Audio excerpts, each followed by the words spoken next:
সুপ্রিয় শিক্ষার্থীবৃন্দ, Banasree national ideal school কর্তৃক আয়োজিত BNIS হোম স্কুলের পক্ষ থেকে তোমাদের সবাইকে স্বাগত জানাচ্ছি। আমি শামিমা শিরিন, সহকারী শিক্ষক বাংলা বিষয়। আশা করি তোমরা সবাই ভালো আছো।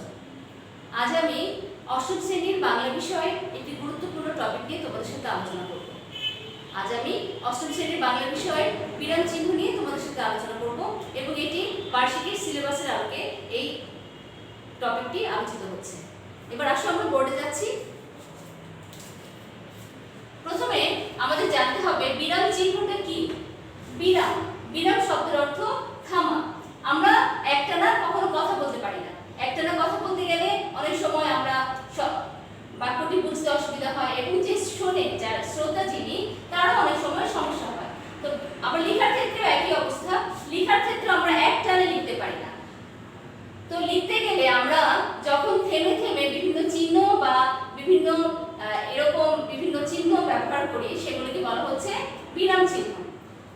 বিরাম চিহ্ন বিভিন্ন রকমের হয়ে থাকে। দেখো, বিরাম চিহ্নগুলো হচ্ছে কমা, সেমিকোলন, দাড়ি, জিজ্ঞাসা চিহ্ন, বিস্ময়সূচক চিহ্ন, কোলন, ড্যাশ, হাইফেন, উদ্ধৃতি চিহ্ন ইত্যাদি।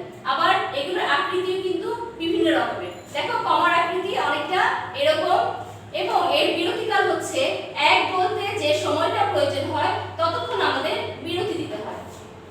সেমিকোলন, সেমিকোলনের চিহ্নটা এরকম এবং এক বলার দ্বিগুণ সময় অর্থাৎ কমার দ্বিগুণ সময় লাগে সেমিকোলনে। দাড়ি, দাড়ির চিহ্ন এরকম, দাড়ি বলতে 1 সেকেন্ড সময় আমাদের থামতে হবে। জিজ্ঞাসা চিহ্ন, জিজ্ঞাসা চিহ্ন 1 সেকেন্ড আমাদের থামতে হয়। বিস্ময়সূচক চিহ্ন অনেক সময় আমাদের আবেগ, অনুভূতি, বিস্ময়, রাগ, অভিমান ইত্যাদি প্রকাশ করতে আমরা বিস্ময়সূচক চিহ্নটি ব্যবহার করি এবং এরও বিরতিকাল 1 সেকেন্ড সময়। কোলন, দেখো কোলনের চিহ্নটি এরকম এবং এর বিরতিকাল 1 সেকেন্ড সময়। ড্যাশ, ড্যাশের চিহ্নটা এরকম এবং এর বিরতিকাল 1 সেকেন্ড সময়। হাইফেন, হাইফেনের চিহ্নটাও অনেকটা ড্যাশের মতো তবে সামান্য, ড্যাশের অর্ধেক বা অনেক ছোট একটি অংশ এবং এতে থামার কোনো প্রয়োজন নেই। এরপর দেখো উদ্ধৃতি চিহ্ন, উদ্ধৃতি চিহ্ন এরকম, এটিকে বন্ধনী চিহ্ন বলা হয়। এর উচ্চারণে এক বলতে যে সময় লাগে সেই সময়টা আমরা বিরতি দেব। এখন বিরাম চিহ্নর ব্যবহার সম্পর্কে তোমাদের সাথে একটু আলোচনা করব। এখন দেখো দাড়ি, দাড়িটা কি বক্তার বা লেখকের মনোভাবের সমাপ্তি বোঝাতে। তার মানে বাক্য যখন শেষ হবে, বাক্য শেষ হয়ে গেলে তখন আমাদের থামতে হয়।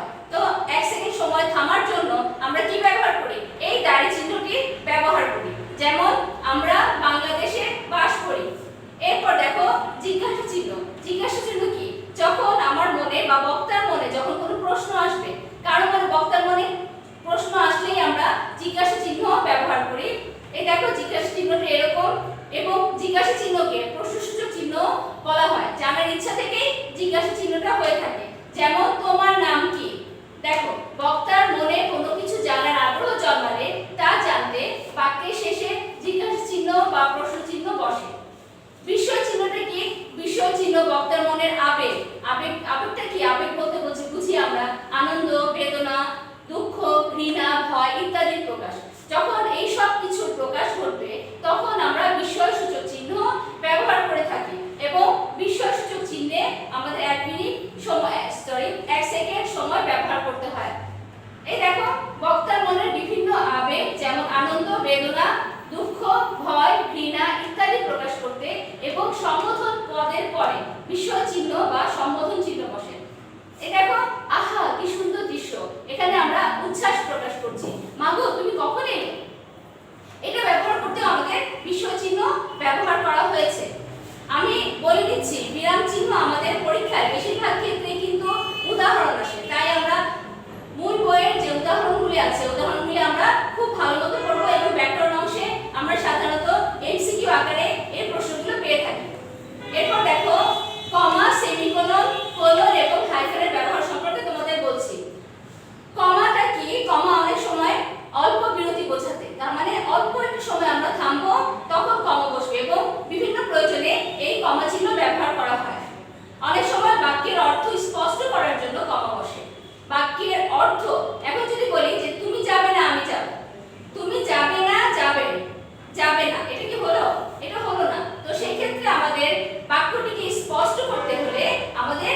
অর্থপূর্ণ হচ্ছে না, এখানে বাক্যের অর্থটা সম্পূর্ণভাবে বোঝা যাচ্ছে না।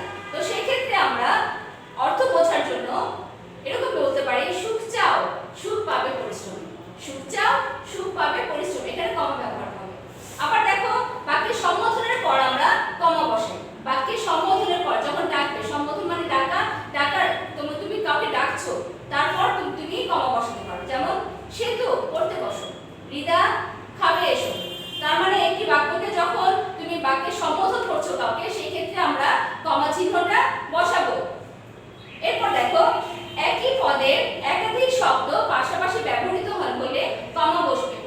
যখন একই পদের একাধিক শব্দ ব্যবহার হবে, যেমন বিশেষ্য পদে কি, বিশেষ্য পদ আমরা জানি কোনো কিছু নাম বোঝাবে, সেক্ষেত্রে পদ্মা, মেঘনা, যমুনা বাংলাদেশের প্রধান প্রধান নদী। পদ্মা, মেঘনা, যমুনা এগুলি কিন্তু পদ, এগুলি সব বিশেষ্য পদ। তো সেক্ষেত্রে আমরা কমা বসাচ্ছি। আবার বিশেষ্য পদের ক্ষেত্রেও দেখো পাশাপাশি বসলে সেক্ষেত্রে আমাদের কমা বসবে। যেমন সুখ, দুঃখ, আশা, নিরাশা একই মালার ফুল, এই সবই কিন্তু আমাদের বিশেষণ পদ।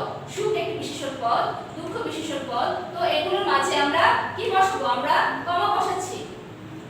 আবার পাশাপাশি যদি সর্বনাম পদ বসে, সেই ক্ষেত্রেও আমরা কমা বসাবো। যেমন আমরা জানি আমি, তুমি, সে ইত্যাদি এগুলো হচ্ছে সর্বনাম পদ। তো সেক্ষেত্রে আছে তুমি, আমি ও রবিন বাজারে যাব। এখানে তুমির পর আমি কমা বসাচ্ছি। কমা বসবে কেন, এটা বাক্যটাকে আলাদা করার জন্য। এরপর দেখো একই ধরনের একাধিক বাক্য বা বাক্যাংশকে আলাদা করতে কমা বসে। একই ধরনের বাক্য এবং সেটাকে আমরা আলাদা করছি, বাক্যকে বা বাক্যাংশকে আলাদা করছি। তো এই ক্ষেত্রে দেখো শেষটা ক্লাসে ঢুকলো, বই রাখলো, তারপর বেরিয়ে গেল। এখানে কিন্তু তিনটি বাক্যকে আমরা আলাদা করেছি। তিনটি বাক্যকে আমরা বাক্যাংশ আলাদা করছি। এখানে আমরা একেবারে বলতে পারতাম শেষে ক্লাসে ঢুকলো, বই রাখলো, তারপর বেরিয়ে গেল। এটা কিন্তু বাক্যগুলি আলাদা হলো না এবং অর্থগুলি স্পষ্ট হচ্ছিল না। তো সেই ক্ষেত্রে আমরা কমা বসাবো। শেষটা ক্লাসে ঢুকলো, বই রাখলো, তারপর বেরিয়ে গেল। এরপরের বাক্যটি দেখো আমাদের কাছে স্বাধীনতা দিবস, বিজয় দিবস, পহেলা বৈশাখ খুবই আনন্দের দিন। এটি কিন্তু এই বাক্যাংশগুলোকে আলাদা করেছে। একটি বাক্যকে জায়গায় জায়গায় আলাদা করার জন্য আমরা কমা বসিয়েছি। আমাদের কাছে স্বাধীনতা দিবস, বিজয় দিবস, পয়লা বৈশাখ খুবই আনন্দের দিন। আবার দেখো বাক্যে যখন উদ্ধৃতি চিহ্ন আসবে, সেই উদ্ধৃতি চিহ্নের আগে কমা বসবে। বাক্যে উদ্ধৃতি চিহ্নের আগে কমা বসবে। এখন দেখো মা বললেন পড়তে বসো, এখানে পড়তে বসো, যেখানে এটা মায়ের উদ্ধৃতি, তাই মায়ের কথা বলার আগে আমরা একটি কমা বসাবো। মা বললেন কমা, তারপর উদ্ধৃতি চিহ্ন দিয়ে আমরা পরের বাক্যটি লিখব। পড়তে বসো, মা বললেন কমা পড়তে বসো। আমি বললাম গল্পের বই পড়তেই ভালো লাগে। আমি বললাম এখানে যেহেতু এটা আমার উক্তি, গল্পের বই পড়তেই ভালো লাগে, সেক্ষেত্রে আমার উক্তির আগে বা উদ্ধৃতি চিহ্নের আগে কমা বসাবো। আমি বললাম কমা গল্পের বই পড়তে ভালো লাগে। এরপর দেখো সেমিকোলন। সেমিকোলনের ব্যবহারটা কিরকম হবে?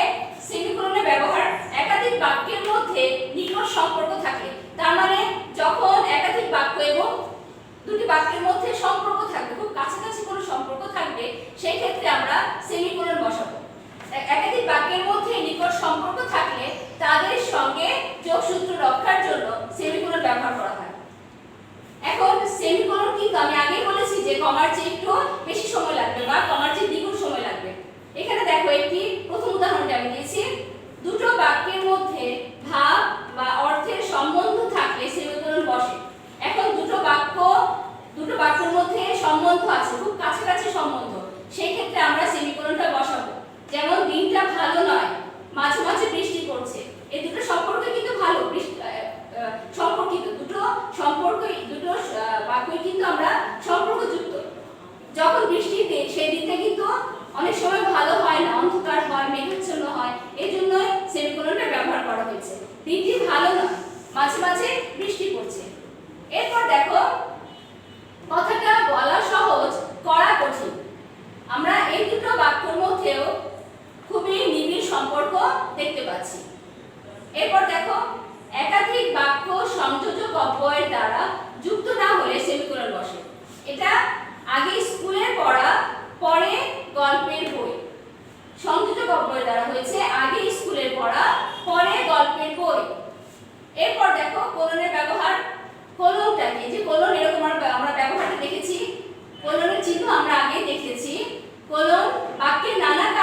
চিহ্ন ব্যবহার হয় যেমন উদাহরণ বা দৃষ্টান্ত বোঝাতে। যখন আমরা কোনো কিছু উদাহরণ দিব বা দৃষ্টান্ত দিব সেক্ষেত্রে আমরা কিন্তু কোলন ব্যবহার করতে পারি।